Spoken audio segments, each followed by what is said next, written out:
Quero mais uma vez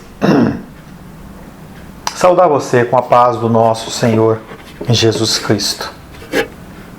Quero agradecer a Deus pela sua vida, que tem separado um tempo para ouvir a sua palavra. Não a minha palavra, eu não tenho palavra. Quem tem palavra é o Senhor. Eu não sou melhor do que você, eu simplesmente me coloco numa função que o Senhor me tem capacitado. Mas não é algo que provém de mim, não é minha habilidade. Eu não estou aqui para fazer com que você me ouça e me aplauda. Não é esse o objetivo. O objetivo é que você possa ter elementos para você tomar as suas decisões. A nossa vida ela é pautada em decisões. E decisões erradas elas podem gerar frutos amargos por toda uma vida. Você sabe disso. E de acordo com as instruções do Senhor, não há erro, não há falha. Tudo tem um propósito naquilo que está aos pés do Senhor. Acima dos céus e abaixo da terra, tudo está sob o seu controle. Como o nosso querido irmão Cláudio fala, Ele é um Deus do ouro e da prata. Ele é o Deus das riquezas. Ele é um Deus que controla o tempo, nascer e pôr do sol e controla cada cabelo que cai da sua cabeça. Algumas cabeças caem mais cabelo, outras menos cabelo, mas todas elas estão no controle do Senhor. Já deixa aberto aí Salmos 14, que é o que nós estamos trabalhando. Nós começamos na semana passada a falar de Salmos. Nós vamos dar continuidade no restante desses Salmos 14. Em nosso último encontro, nós estivemos meditando sobre o tema o mal que existe, e os olhos do Senhor. Onde estão esses olhos? O mundo é mau. Apesar das pessoas fazerem toda sorte de propósitos, de promessas, de na virada do ano fazerem mandingas, vestir coisas brancas e tal, o mundo ele é mau. E as pessoas que nele habitam também são más.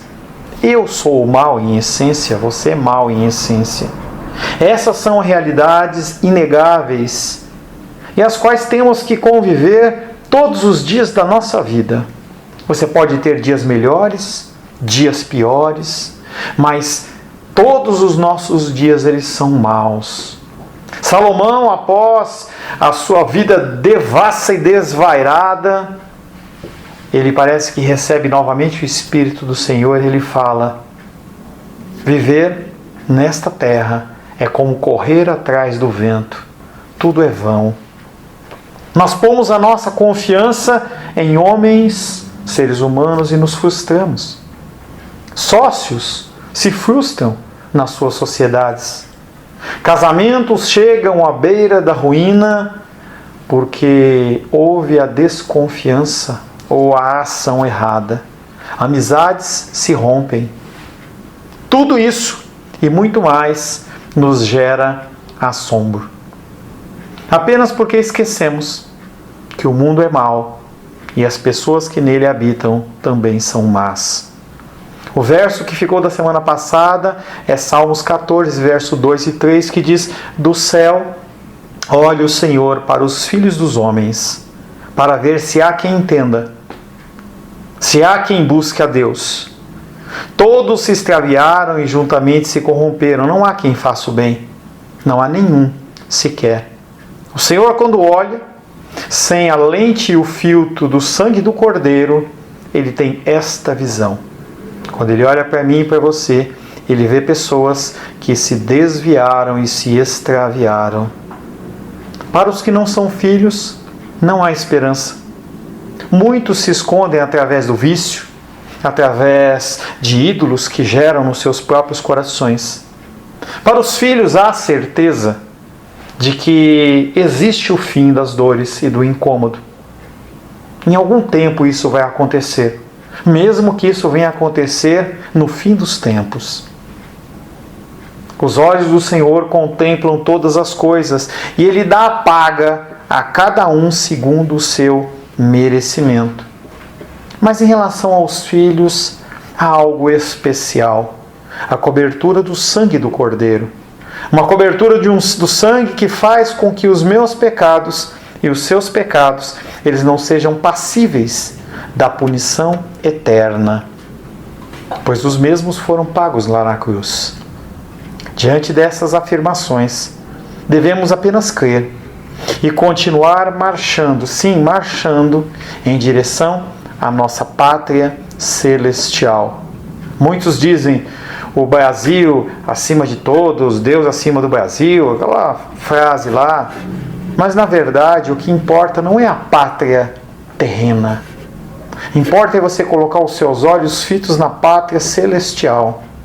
Ela é uma que, independente do que você acha, que você pensa, ele vai ter um governador perfeito.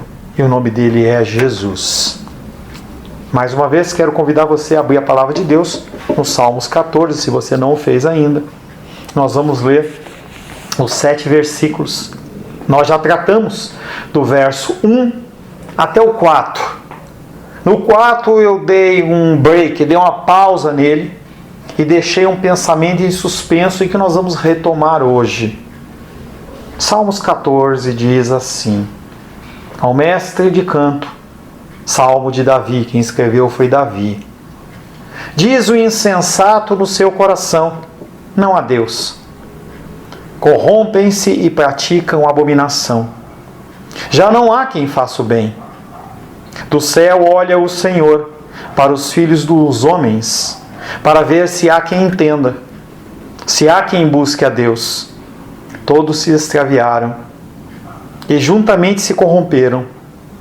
Não há quem faça o bem, não há nenhum sequer. Acaso não entendem todos os obreiros da iniquidade, que devoram o meu povo, como quem come pão, que não invocam o Senhor? Tomar-se-ão de grande pavor, porque Deus está com a linhagem do justo. Meteis a ridículo o conselho dos humildes, mas o Senhor é o seu refúgio. Tomara de Sião viesse já a salvação de Israel. Quando o Senhor restaurar a sorte do seu povo, então exultará Jacó e Israel se alegrará. Palavra do Senhor. Amém? Senhor, mais uma vez lemos a tua santa e bendita palavra. Uma palavra que transcende épocas, transcende gerações, é fora do tempo e vem ao nosso encontro nesta noite. Confronta o nosso coração.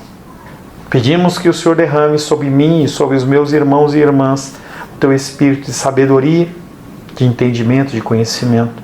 Que o Senhor possa suprir, Pai, toda falta, toda falha que procede da minha pessoa.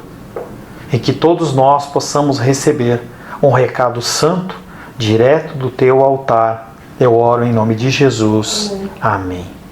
A palavra de hoje tem como título Clamor ao Senhor, ou também a ação do Senhor.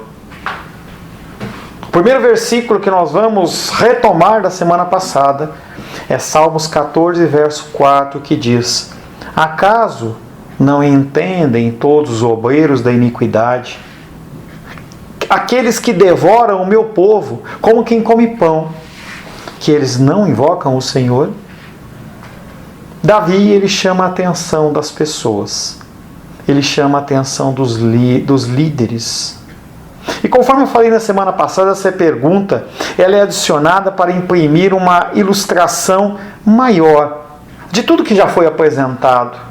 Ele começa a estender esta aplicação do que ele já falou dos versos 1, 2 e 3, agora focando nas pessoas que são abastadas, nas pessoas que são líderes, as pessoas que são filhos, aquelas pessoas que têm autoridade sobre a vida delas e não usam como sabedoria, pelo contrário, elas oprimem. E ele fala: devoram, comem como se fosse pão e ainda acham que estão invocando ao Senhor. O profeta disse que Deus observava dos céus e ele observa dos céus todas as ações dos homens. Ele observa cada ação sua. Não como um pai que está com um porrete, com uma cinta, mas como um pai amoroso, que não vai permitir que os seus filhos se percam. Ele via que a maioria havia se desviado do seu caminho.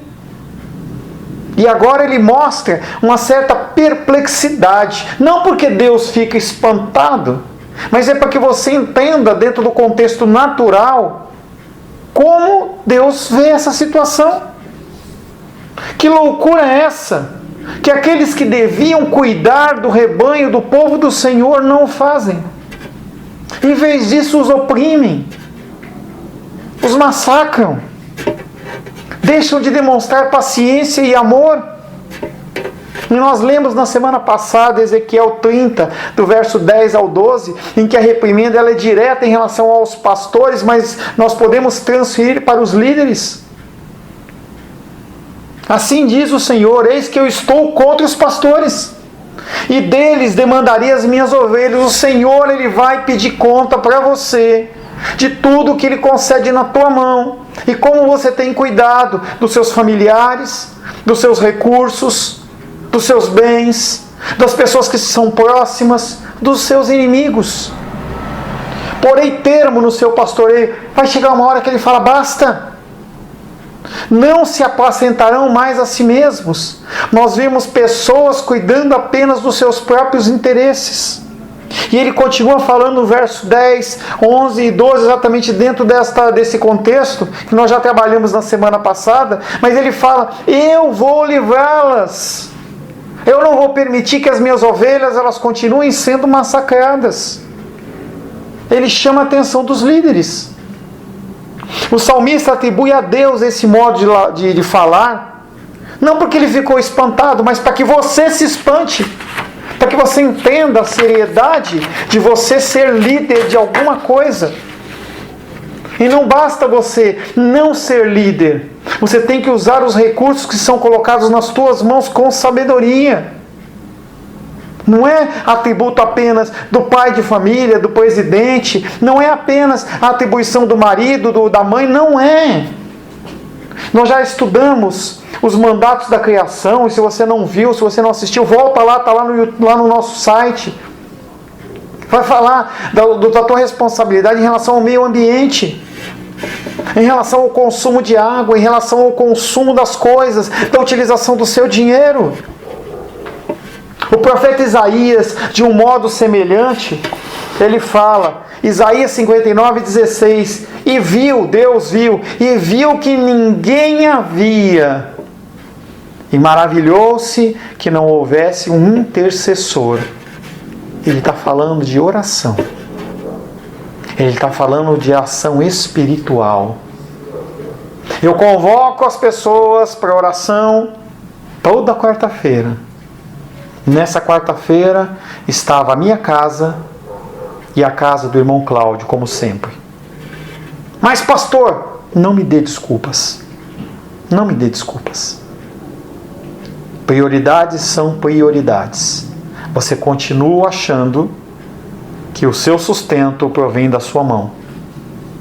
Você continua achando que é trabalho demais você ligar o teu celular ou o teu laptop dentro da sua casa e você participar de 40 minutos de oração. Porque é o tempo que o programa Zoom ele nos permite. Não é mais que isso, é menos que isso. Porque eu entro e eu fico aguardando as pessoas entrarem, para pelo menos ter alguém para a gente orar. E Deus olha para você e fala: eu me espanto que o meu filho e a minha filha não se coloquem como intercessores. É verdade que Deus não pode experimentar pessoal e realmente tais emoções de espanto, de assombro, mas Ele se apresenta como que afetado por elas, para que eu e você tenhamos mais horror em relação aos nossos pecados, em relação à nossa falta de compromisso e zelo com as coisas espirituais. Ele declara que eles são de uma natureza tão monstruosa, os pecados, que é como se ele se sentisse abalado à vista deles. Deus, ele se espanta Um modo de dizer, uma figura de linguagem. Deus, ele se espanta com a sua falta de compromisso. Ele se espanta com a sua falta de zelo com a leitura da palavra, com a sua falta de zelo com a oração. Mesmo você tendo tudo, você tendo o próprio Deus morando dentro de você. Certa passagem, foram feitos vários milagres por Jesus. E Jesus fala: ai de ti, fala das cidades. Se tivessem sido feitos milagres que foram feitos aqui, lá eles tinham se convertido. Ai da cobrança que vai ser feita. O objetivo desse versículo 4, em especial, é que o seu coração não fique mais endurecido do que já está. Visto que Deus exibe diante de nós a sua própria pessoa, mostrando o testemunho detestável que é esse tipo de ação aos seus olhos. Lembre-se que Davi, nesse salmo, não está se referindo a pessoas pagãs. Ele não está falando dos presidiários. Ele não está falando dos homossexuais.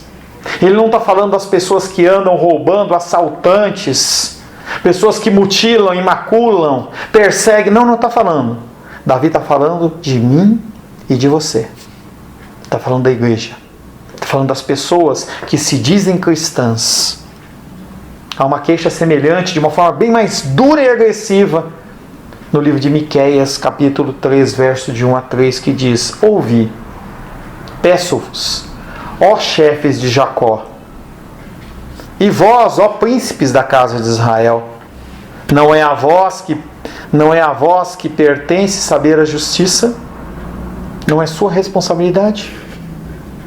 A vós que aborreceis o bem e amais o mal, que arrancais a pele de cima deles, das ovelhas, e a carne em cima dos seus ossos, os que também comeis a carne do meu povo e lhe arrancais a pele, eles esmiuçais os ossos e os repartis em pedaços como para a panela e como carne dentro do caldeirão.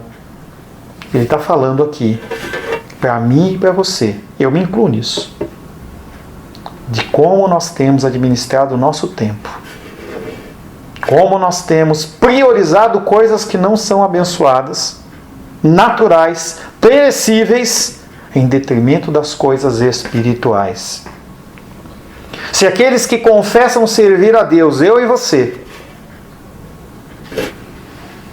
exercemos tais crueldades para com os ímpios, como seriam eles, como que nós poderíamos ser para eles um exemplo de justiça? Como que os ímpios te veem? Como que as pessoas que você lidera te veem? Como ficam os seus empregados? Aqueles que não têm tanto conhecimento do Evangelho, que buscam o teu auxílio e a tua ajuda, como fica o seu testemunho em relação a isso? Essa passagem nos ensina quão ofensível e abominável para Deus é a crueldade que se exerce contra os liderados. Eu falo de pastores com as suas ovelhas, falo de maridos com as suas esposas, pais com os seus filhos, filhos e filhas de Deus com os outros, com o próximo. Para Deus isso é abominável. Continua deixando a tua esposa fazer o que ela quer. Continua deixando os seus filhos fazerem o que ele quer. É muito cedo. Não está com vontade. Depois, quando, como diz o ditado popular, a vaca for pro brejo, você vai se lembrar de que você poderia ter avisado. Falava hoje pela hora do almoço com a minha filha. Eu não sei o que ela vai fazer da vida dela. Vai haver um tempo em que ela vai arranjar um trabalho, vai constituir uma família ou não. A minha função é plantar. A minha função com você é continuar falando. Continuar trazendo, procurando trazer a verdade, para que você saiba que as decisões que você toma são suas decisões. São suas sua responsabilidade. E quando der tudo errado, eu como pastor, eu tenho obrigação de ouvir novamente você. E eu junto com você vou juntar todos esses cacos e vamos tentar colar esse vaso de novo. Mas eu te garanto uma coisa, vai doer. No final deste versículo, Davi diz que eles não invocam o Senhor. Ele uma vez mais põe em realce a fonte e a causa desenfreada. De onde vem essa frieza? De onde vem esta condição abominável? Falta de temor, de reverência às Escrituras. Falta. Muita palavra, pouca prática. Muita leitura, pouca prática.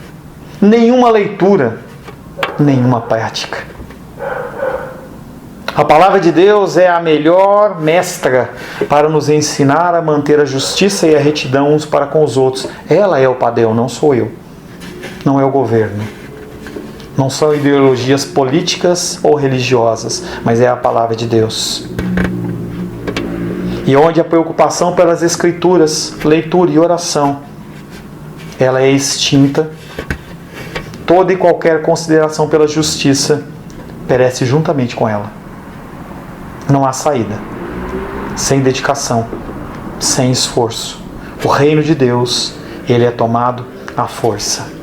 É com o seu suor, é com o seu sangue. Claro que, primeiramente, a ação do Senhor, sem a qual nada nós podemos fazer. Tudo passa por Ele, é feito por Ele e através dEle, mas demanda também do seu esforço. Salmos 14, verso 5. Tomar-se-ão de grande pavor, porque Deus está com a linhagem do justo. Grande pavor. Não é um medinho, não é um sustinho, é um grande pavor. O profeta agora anima tanto a si próprio quanto a todos os outros fiéis com o melhor de todas as consolações, ou seja, Deus não se esquecerá do seu povo. Ao contrário, Ele por fim se manifestará para ser o seu defensor.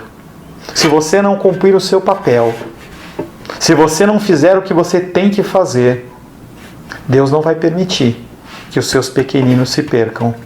Ele vai levantar pessoas, mas você vai continuar sendo um réu por não ter executado o seu compromisso. Deus tomará vingança contra os perversos na presença dos santos, porquanto praticaram tirania contra eles. O nosso Deus não é um Deus de deixar para lá. Às vezes você tem uma conta, tem uma causa na justiça. Eu tenho aprendido com nossa irmã Shirley que não adianta você deixar para lá, você tem que estar bem ciente daquilo que você está fazendo. Deus não deixa as coisas para lá. Ele não deixa. O castigo divino que lhes sobreviria subitamente, e quando não estivessem pensando nele, quando os negócios deles estão no estado de mais profunda tranquilidade e prosperidade, Deus subitamente se levanta e se arremessa contra eles com os seus dardos de vingança. 1 Tessalonicenses capítulo 5, verso 3. Pois quando disserem paz e segurança, então lhes sobrevirá repentina destruição. É claro que isso não se refere aos filhos.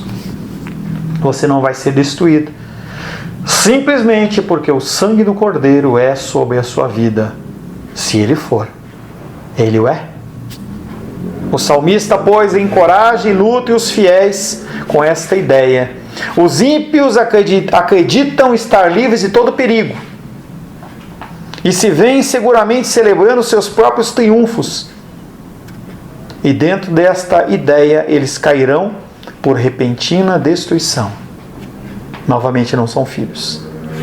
Entenda que você, como filho, você não vai passar por essa destruição, mas você vai sofrer.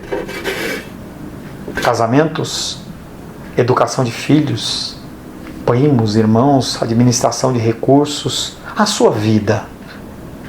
Não importa o seu sexo, não importa o seu grau de conhecimento, a sua condição social, você é responsável pelos seus atos. Em Lucas 12, 17 a 20, um texto que nós já lemos algumas vezes, dizia assim: E arrazoava consigo mesmo, dizendo: Que farei, pois não tenho onde recolher os meus frutos? E disse: Farei isso, destruirei os meus celeiros, reconstruí-los-ei maiores, e ali recolherei todo o produto, todo o meu produto e todos os meus bens. Então direi à minha alma: Tens em depósito muitos bens para muitos anos. Descansa, come, bebe, alegra-te. Mas Deus lhe disse: Louco, esta noite te pedirão a tua alma. O que tens preparado, para quem será? A razão dessas coisas acontecerem aos ímpios é adicionada na última parte do versículo, ou seja, Deus está determinado a defender os justos e tomar sua causa nas suas próprias mãos. Ele, o próprio Deus, ele está com a linhagem do justo, ele está com a linhagem dos santos. Embora Deus por algum tempo pareça não levar em conta as injustiças que ocorrem sobre os seus servos, pelas mãos dos perversos, na verdade Ele está sempre presente com eles, Ele está sempre presente com você. E Ele aplica a graça dele sobre a sua vida, todo o tempo.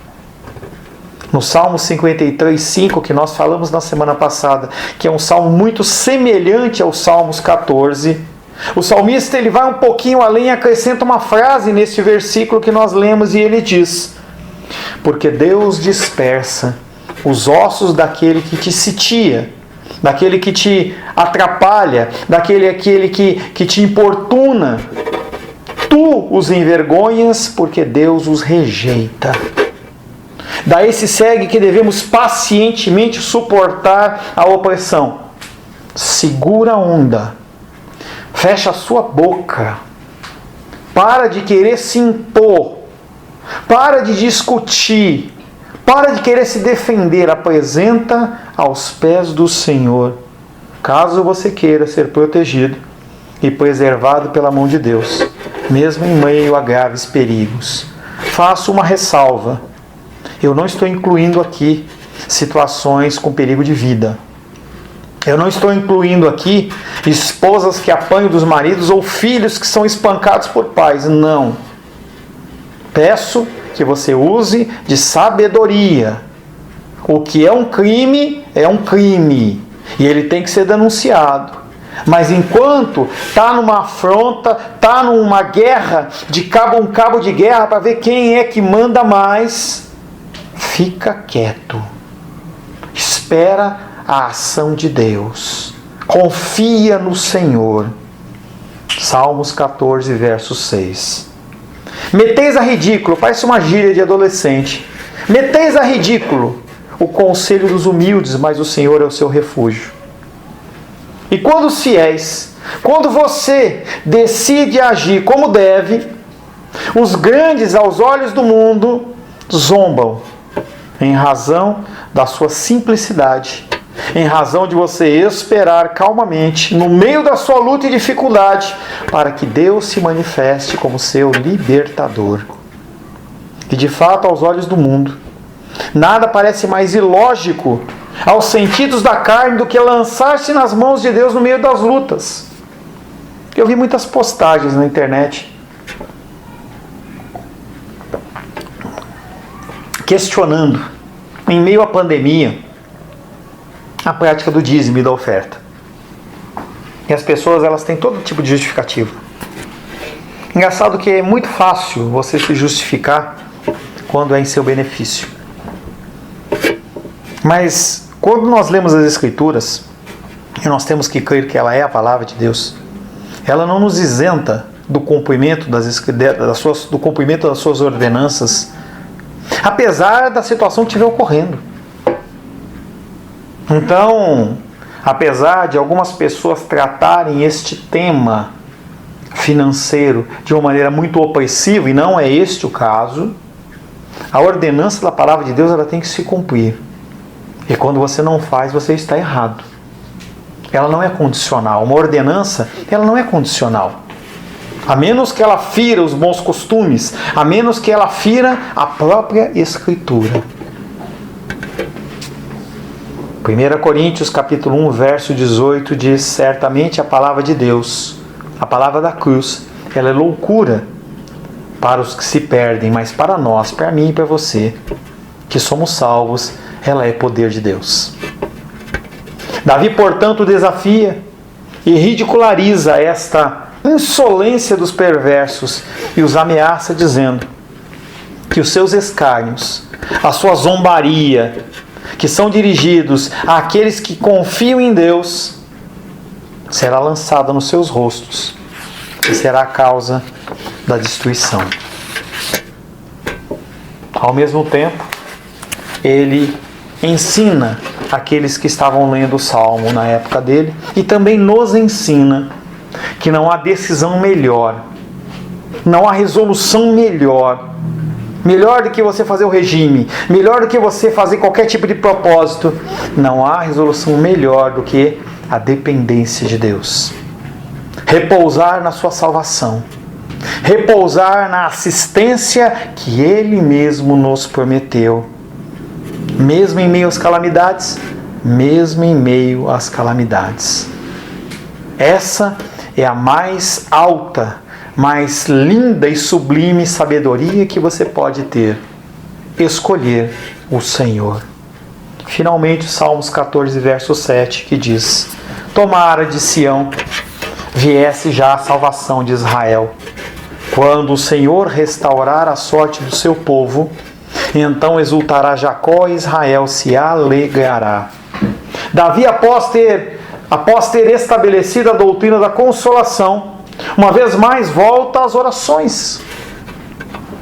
Ele sabe que a ferramenta é a oração. É a oração você com Deus. É esse canal que quando Jacó ele encostou a cabeça dele para dormir, sonhou, ele via os anjos do céu subindo e descendo. E ele falava: o Senhor está aqui, eu não sabia. Quando você tiver uma luta e dificuldade, você curvar os seus joelhos e você clamar, tenha certeza que Deus ele te ouve. Com isso ele nos ensina que embora Deus não nos deixe padecer por algum tempo, todavia nós não devemos nos enfadar, cansar de esperar, não devemos perder a coragem, mas sempre confiar nele. Mesmo que os nossos sofrimentos continuem, confiemos nele. Ele tem o conforto mais eficaz, em especial quando você volta o seu coração à oração. O salmista ele aspira, ele deseja, ele anseia mais que você por um prato de macarrão com fome. Ele aspira pela salvação do Senhor. Salmos 42, verso 1, 2 e 3 diz: como suspira a corça pelas correntes das águas, assim por ti, ó Deus, suspira a minha alma. A minha alma tem sede de Deus, do Deus vivo. Quando irei e me verei perante a face de Deus? As minhas lágrimas têm sido o meu alimento dia e noite, enquanto me dizem continuamente: o teu Deus onde está? Quem está falando onde está é a sua carne. Ela está falando assim: põe a mão, age, deixa de confiar, faz algo independente do que Deus está fazendo. Evidentemente, esse tempo do salmista Davi é um tempo em que havia um templo, em que lá estava a Arca da Aliança, em que havia ali todo o ritual religioso. Mas quando ele fala em restaurar a sorte, ele não está falando de volta do povo babilônico, de cativeiro, não está falando nada disso, ele está falando da restauração do coração. Aqui que ele está falando. Tomara de Sião viesse já a salvação de Israel, quando o Senhor restaurar a sorte do seu povo, o coração, o temor, o tremor, a vontade da palavra, A ansiedade de você falar assim, é só sábado, só domingo que vem e eu tenho que estar pronto. Eu não posso perder porque Deus vai estar lá e vai falar comigo. Ele está falando da restauração do coração. Apocalipse capítulo 2, verso 4 e 5 diz: tenho porém contra ti, contra aquelas pessoas que abandonam o primeiro amor. E ele olha e fala assim para você: lembra-te, pois, de onde caíste, arrepende-te, volta lá atrás, arrepende-te e volta à prática das primeiras obras. E se não, venho a ti e moverei o seu candeleiro, do seu lugar o candeeiro, caso não te arrependas. Ele não está falando que você vai para o inferno. Ele está falando que ele vai apertar o cerco. A temperatura vai aumentar, porque ele quer ver você. Ele quer ver você semelhante a Cristo. Volta às velhas obras. As pessoas no início da caminhada são tão alegres. Eu lembro que logo que eu me converti, quando o rapaz do louvor tocava o violão e ele dava a primeira nota, eu me esvaí em lágrimas só de estar ali na presença de Deus. Não tenha o culto de oração como apenas mais uma reunião. É uma oportunidade para você ser um instrumento de Deus aqui na terra. Pessoas são salvas através da sua oração. São curadas através da sua oração. Não olhe para o culto de escola dominical como algo que, depois eu vejo no Facebook, eu vejo no YouTube, o pastor Paulo vai mandar, mas não veja desta forma. Veja como uma oportunidade única para você receber o alimento para a sua semana. Aí eu já fui na dominical, culto à noite, depois eu vejo. Não pense assim. Não pense assim. Lembra quando a palavra ela entrava no teu coração e você ficava jubilando de alegria ou murcho como uma mexa por ela ter te mostrado o seu pecado. A ação da salvação vem do Senhor. Cada ação do Senhor no Antigo Testamento era apenas uma névoa, apenas um sinal da plenitude que Jesus Cristo faria. Não surpreende que o Salmo termine com uma nota de alegria, pois a salvação fornece um cântico ao povo de Deus. Apesar de nós falarmos sobre repreensão, sobre exortação, sobre destruição, sobre a sua vida, há a salvação de Deus. Amém. Sobre a sua vida há o perdão. E Deus, Ele como um Pai amoroso, Ele vai continuar te importunando. Seja através de situações da vida, seja através da minha vida. Hoje falava com o André, falei com outras pessoas também, mas especificamente com o André. Eu falei assim: ô André, o que eu faço com a família Paraíso? Tem um programa na televisão que eles fazem reforma e fala assim: ame-a ou deixa. E eu brincava com ele e falava assim: André, o que eu faço? E ele respondeu para mim: ô pastor, ama. Não deixa a gente abandonado, não. Eu não posso, nem que eu queira. Eu amo cada um de vocês, não só a família Paraíso, é claro, mas eu amo todos vocês. Quando a redenção, quando Jesus Cristo tocar a trombeta e tudo se consumar, eu espero que você esteja ao meu lado, cantando um cântico de adoração ao Senhor e proclamando o que está em Apocalipse 7:10. A salvação pertence ao nosso Deus, que se assenta no trono, e ao Cordeiro. Oremos, feche seus olhos. Amém. Senhor, em nome de Jesus, queremos glorificar, exaltar e bendizer o Teu santo nome. É um prazer, Pai querido, ser um instrumento da Tua vontade. Peço que o Senhor possa, Pai, dar o tempero correto a tudo que foi falado. Que não seja apenas mais uma mensagem, mas que seja uma mensagem, Pai, de confronto e exortação, sim, mas também de vigor, de uma injeção de adrenalina, de perseverança, para que os meus irmãos e as minhas irmãs se aprimorem dentro do estudo da palavra e da oração. Que cada um possa ser abençoado pela figura do Deus Pai, do Deus Filho e do Deus Espírito Santo. Eu oro em nome de Jesus. Amém. Amém.